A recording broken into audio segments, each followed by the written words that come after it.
میں ہوں امجد Iqbal metro seven Pakistan کے ساتھ اس وقت موجود ہے صدر الائنس کے آفس میں. ہمارے ساتھ موجود ہے سمد صاحب. بسم اللہ الرحمن الرحیم. صدر الائنس آف مارکیٹ ایسوسی ایشن سے عبدالصمد مخاطب ہوں. رمضان کی آمد مرحبا. اس کے لیے تو مسلمان جو ہے روحانی طور پر جسمانی طور پر بالکل تیار رہتا ہے کہ اللہ کا قرب حاصل کرنے کے لیے، لیکن ساتھ ساتھ کچھ منافع خور لوگ جو ہے وہ میدان میں آ جاتے ہیں اور لوگوں کی ضروریات سے ناجائز فائدہ اٹھاتے ہیں.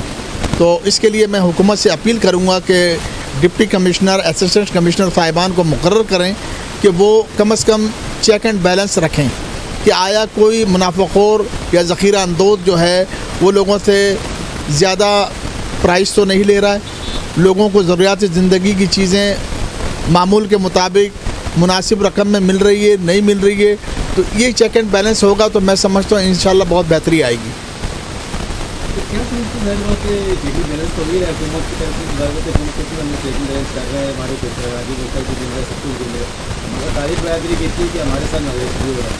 دیکھیں تاجر برادری تو اس سینس میں کہہ رہی ہے کہ جو مختلف ادارے ہیں BR وغیرہ تو وہ مختلف مارکیٹوں میں چھاپے مار رہی ہے، تنگ کر رہی ہے، بلا رہی ہے، جبکہ معاشی طور پر جو ہے کراچی شہر کے تاجر بری طرح مختلف حالات میں جو ہے پس گئے ہیں. تو گورنمنٹ کو کم از کم ریلیف دینا چاہیے. جو لوگ ٹیکس دے رہے ہیں انہی کو دبانا یہ مناسب نہیں ہے.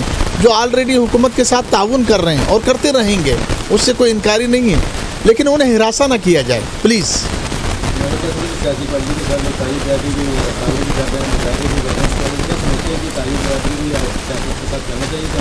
دیکھیں بات یہ ہے کہ تاجر برادری کا کسی سیاسی پارٹی سے تعلق نہیں ہوتا ہے. تاجر برادری کوئی بھی حکومت آ جائے ان کے ساتھ بیٹھ کے مشاورت کے ساتھ کاروبار کو اپنا بڑھانا چاہتی ہے، چاہے کوئی بھی گورنمنٹ آئے. لیکن کچھ عناصر ایسے ہیں اسٹیبلشمنٹ میں جو کہ تاجروں کو حکومت سے دور کرتے ہیں، جبکہ تاجر ہر وقت ہمارا جو مین پلیٹ فارم ہے کراچی چیمبر آف کامرس ہے. الحمدللہ زبیر موتی والا ہمارے چیئرمین ہیں اور جو کہ ہر محاذ پر ہمارے ساتھ کھڑے ہیں اور ہمارے ساتھ تعاون کرتے ہیں اور کسی بھی تکلیف کے لیے فوراً پہنچ جاتے ہیں.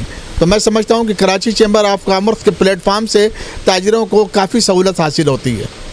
اچھا ابھی کیا سمجھتے ہیں کہ اب آنے والی جو ظاہر بات رمضان ہے اس میں لوگوں تاجر برادری کے کاروبار کے اندر کیا رول کرے گی کسٹمر کے ساتھ اور ڈیل کے ساتھ کیا کرے گی حکومت کے ساتھ؟ دیکھیں حکومت کے ساتھ تو جو ٹیکسز کے معاملات ہیں وہ پہلے ہی ہم دے رہے ہیں، لیکن آنے والے کسٹمر کے لیے میں تمام تاجروں سے یہ درخواست کروں گا کہ اس ٹائم لوگوں کی قوت خرید بہت کم ہو گئی ہے، تو بالکل مناسب منافع رکھ کر جو ہے اپنے کاروبار کو جاری رکھیں اور لوگوں کو سہولیات سے فیضیاب کرنے دیں تاکہ لوگ اپنے بیوی بچوں کے ساتھ جو ہے خوشی سے رمضان اور عید منا سکیں.